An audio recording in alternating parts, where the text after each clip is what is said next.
Item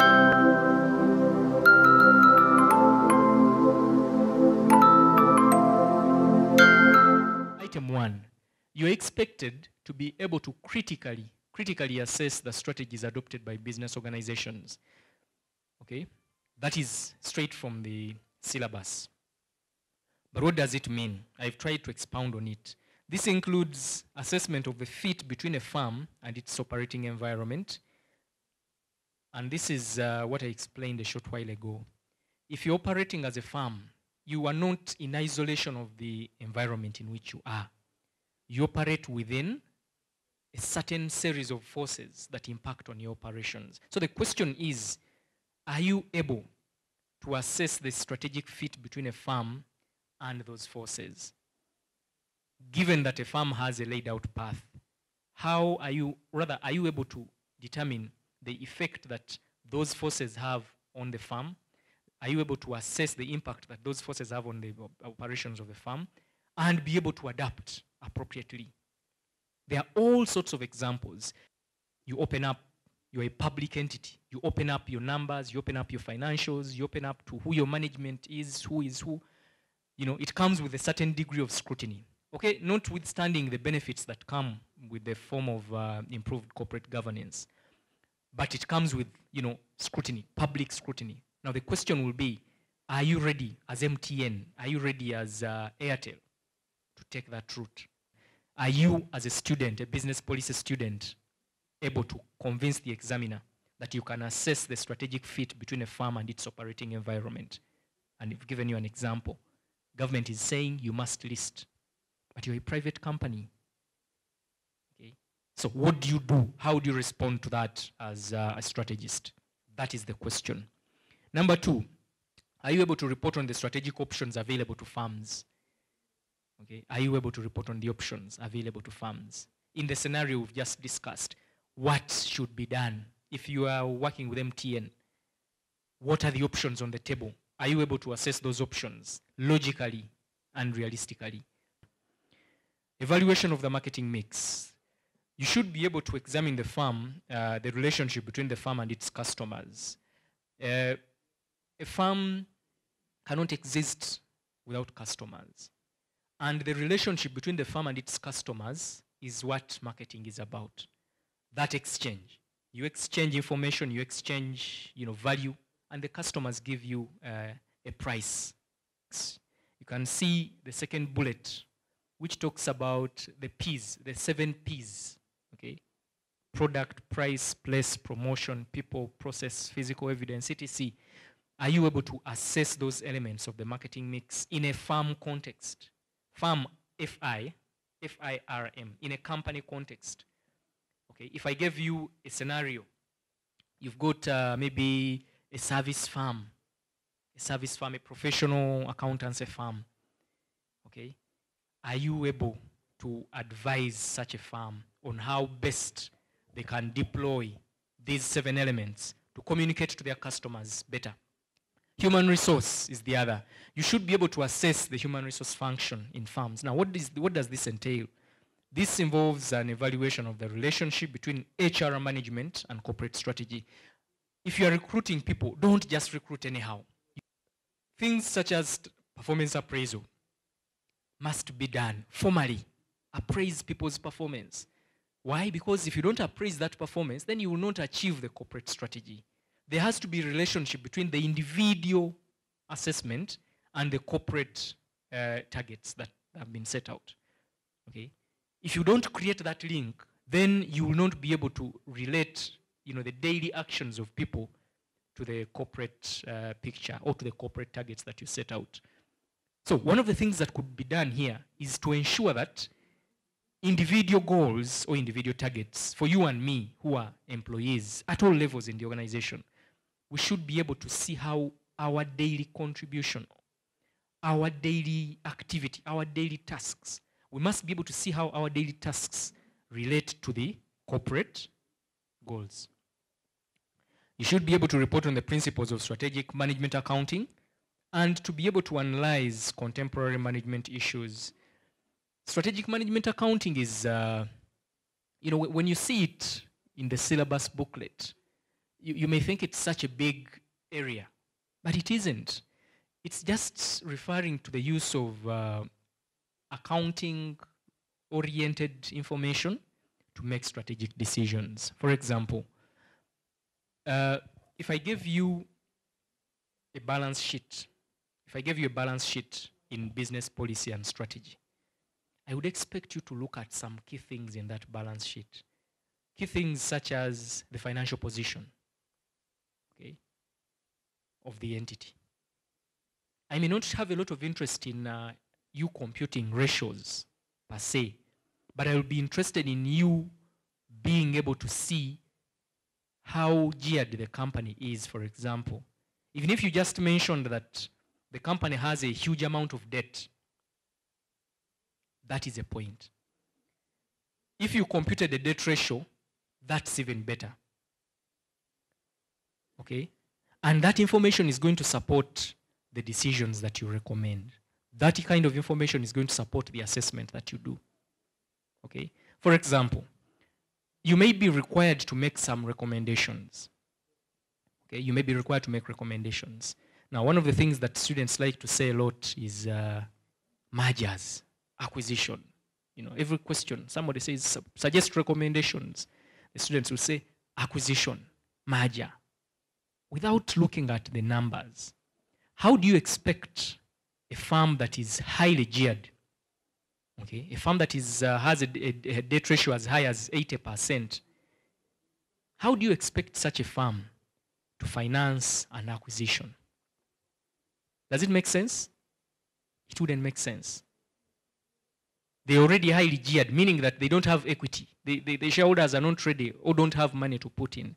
The other tools such as the BCG matrix, the Boston Consultancy Group, and the product life cycle can also support a portfolio analysis in certain respects, and tools such as the balanced scorecard. I'm sure you've come across the balanced scorecard before, haven't you?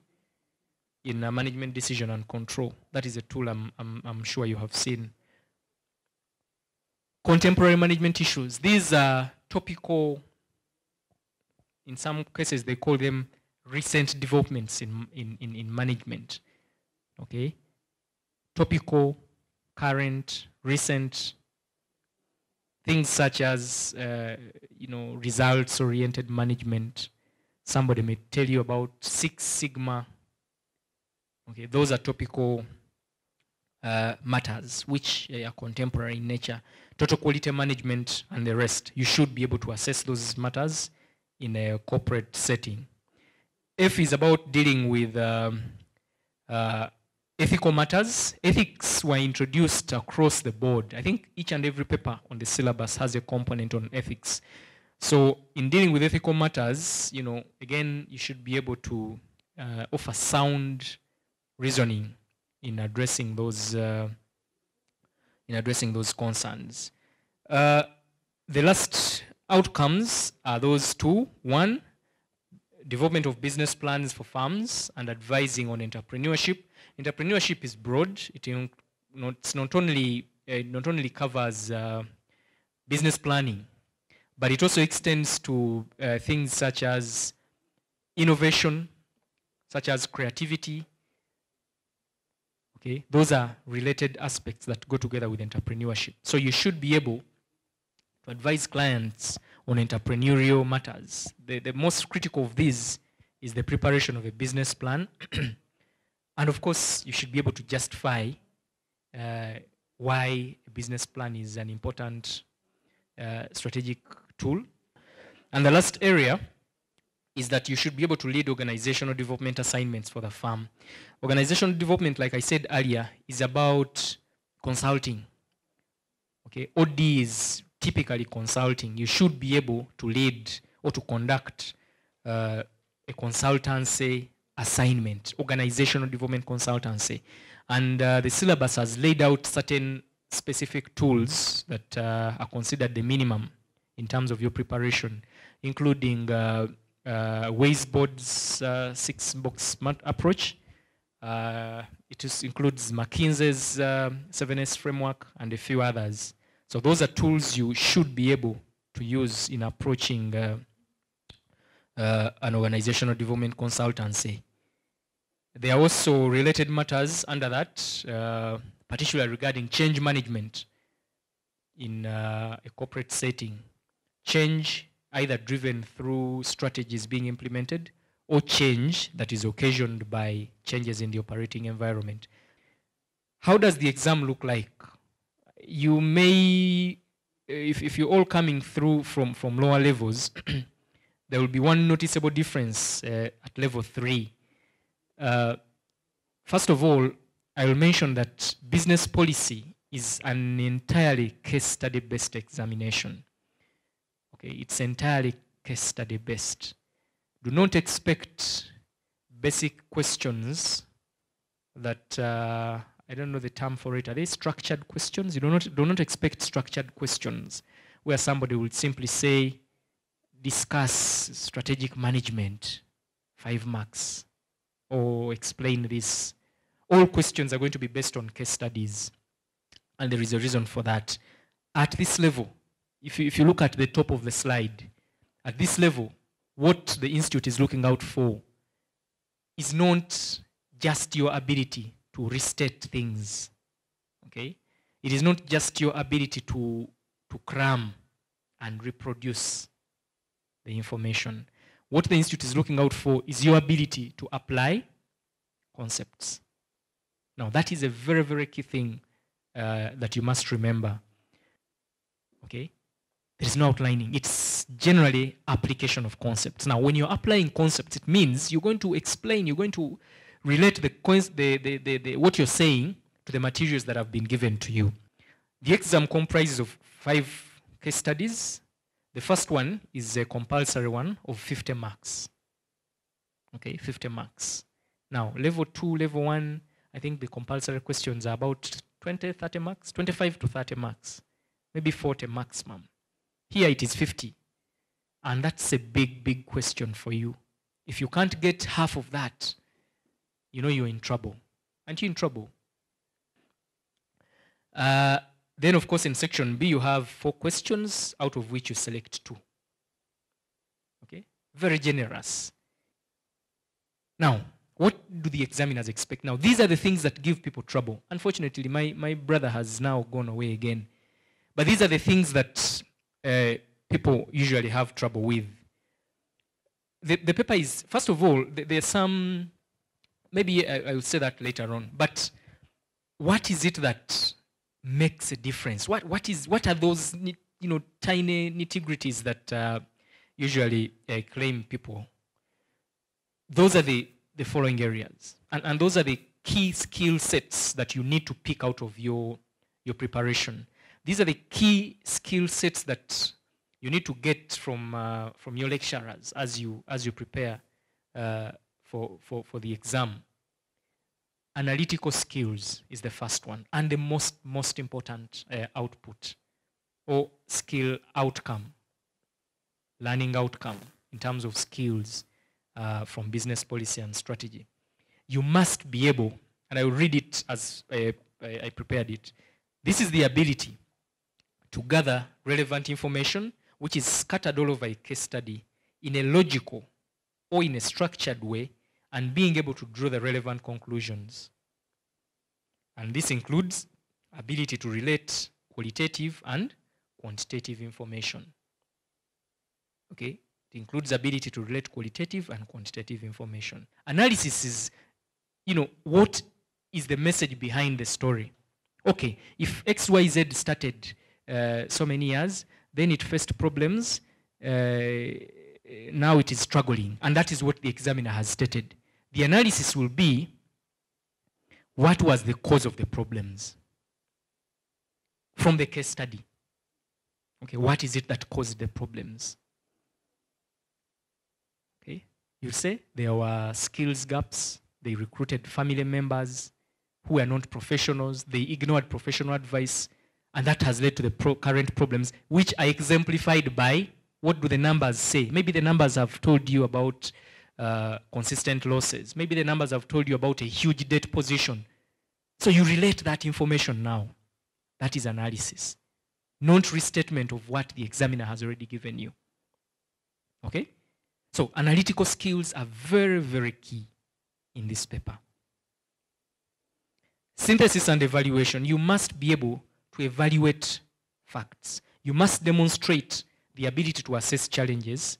You evaluate the potential causes of those challenges and get to the bottom of the matters. Get to the real bottom of the situations. And then based on that, you can be able to recommend or prescribe appropriate interventions. Okay? That is the ability to evaluate. You synthesize the information. You see, what happens in these case studies, sometimes they give you information that is irrelevant. Sometimes they give you information that is irrelevant. But you should be able to synthesize it. You should be able to sieve it, pick out what is key, what is relevant, evaluate it, and then prescribe appropriate solutions. Conceptual skills. Can you comprehend high-level issues and translate them into operational interventions? Okay? Are you able to perceive those issues, at corporate level and then translate them into what needs to be done at operational level?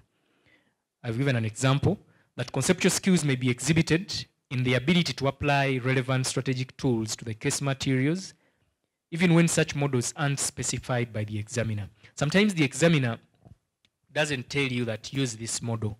Sometimes the examiner simply says using an appropriate strategic tool, using an appropriate strategic framework, assess the competences of this company, comment on this company's competitiveness. You need to be able to, display conceptual skills by identifying the relevant tool, by identifying the appropriate strategic tool that can fit the scenario.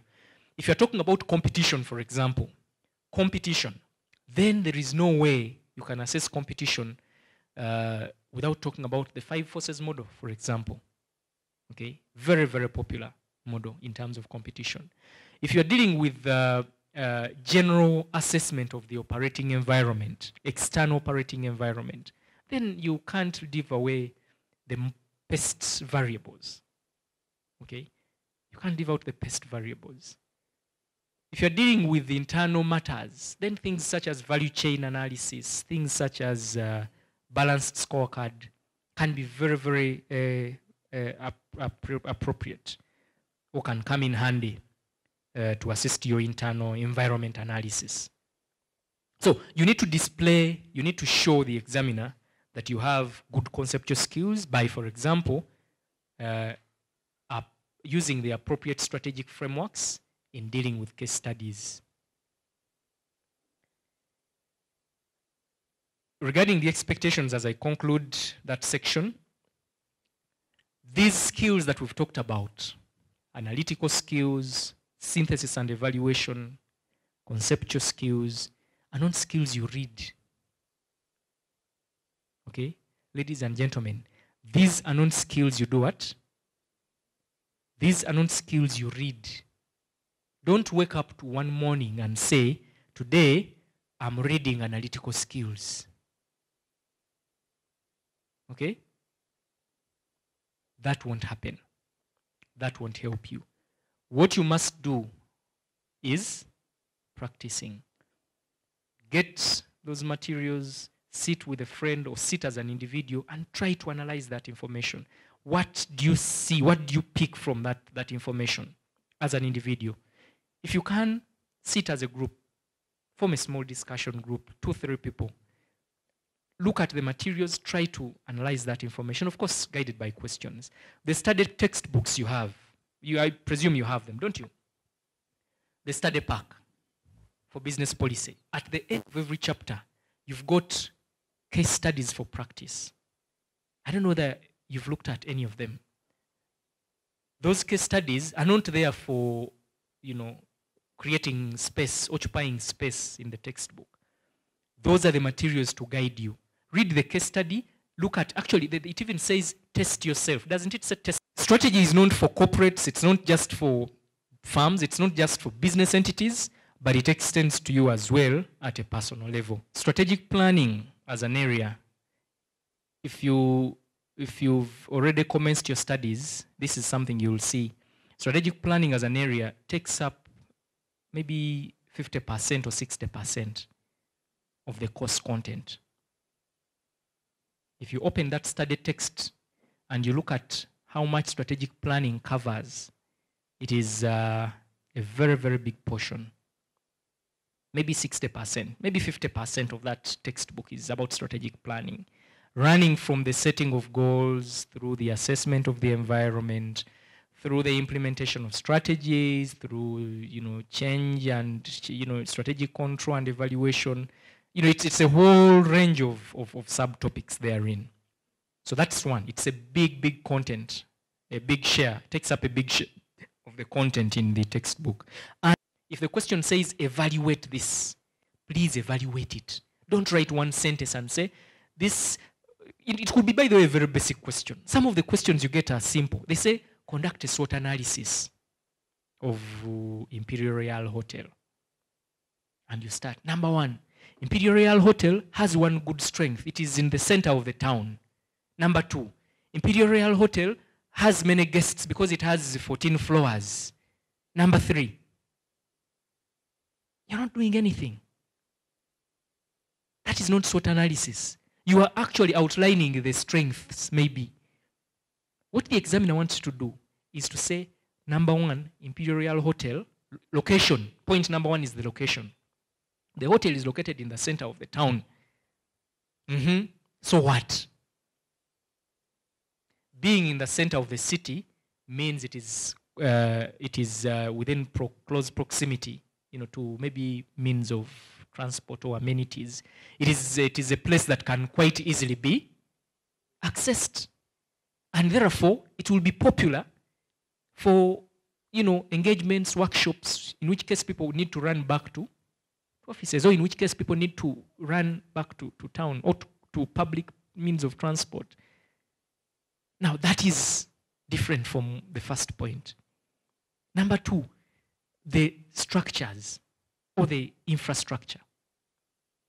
The hotel has space that can accommodate many workshops. ICPA is running about 3 or 4 concurrent workshops. That is a strength. It can host so many groups at the same time, which means it will attract business. It will be popular for business. It has rooms that can accommodate conference guests, maybe 100 rooms, I don't know, maybe 200. So it can accommodate a big number of people. It can accommodate a big conference facility. That is the strength number 2. Now, for our friend who is worried about 10 points, by now he'll be on point number 15, but without saying anything. Okay, without saying anything. So those are things you must remember. It's not the number of points that matters, but quality. And then poor analytical skills. I spent a lot of time explaining this because it is very key. Do not restate facts, but analyze the facts. Then the soft aspects. Some of you write. For me, when I was in primary school, my teacher used to say, you write like a chicken. Eh? You know, a chicken, eh? When it is, what is it, scratching? When it is scratching, eh? It is also writing. Poor sentence construction, use of slang. Slang is, this informal language. So what tips do I have for you? 1, analytical skills are practiced and perfected, but you don't read them. I said this earlier, and I'm repeating it. Early preparation is key because the content is big. I know you are already preparing. The materials are big. The volume is big. Get guidance from tutors, but of course, mind which tutors. Make use of the study materials provided by the Institute. I've mentioned that already. Discussion groups. And pick interest in the journals, business journals, the business pages of the newspapers. Okay, sometimes they have very good analytical stories. Okay, very good analytical stories. Read them. The business pages. Okay, language. Avoid jargon. Avoid colloquial language. Avoid slang. Okay, don't leave stones unturned in the exam. Don't hit several birds with one stone. Don't use that language in the exam. Do not rush to answer questions. Read the case studies, before you start attempting.